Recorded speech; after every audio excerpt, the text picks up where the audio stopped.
नमस्कार शेतकरी मित्रांनो, माझं नाव अविनाश धर्माधिकारी. आपल्याला 2026मध्ये जे हळद लागवड करीत आहेत त्यांच्यासाठी आजचा व्हिडिओ आहे. आपण हळद लागवडीपासून ते हळद काढणीपर्यंत सर्व व्हिडिओ आपल्या यूट्यूबवर टाकत आहे, ज्यामध्ये आज आपल्याला हळदीचे बेणे कोणते निवडावे हे बघायचे आहे.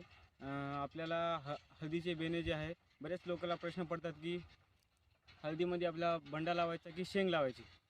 सांगू शकतो शेतकरी मित्रांनो, आपल्या बंडा लावायचा असेल तर एक ते 2% उत्पन्नामध्ये आपल्याला बंडा जास्त देतो. त्यामुळे आपल्या बंड्याची मेहनत जास्त करावी लागते. आपल्या बंड्याचे ते केस वगैरे कापून थोडी मेहनत लागते करायला. ते शेंग जर लावायची असेल तर आपल्या शेंग घ्यायची अशा पद्धतीने निवडायची आहे. शेंग अशा पद्धतीने निवडायची आहे, ज्यामध्ये आपल्या लांब राहावी शेंग, असे फुटवे राहिली पाहिजे शेंग.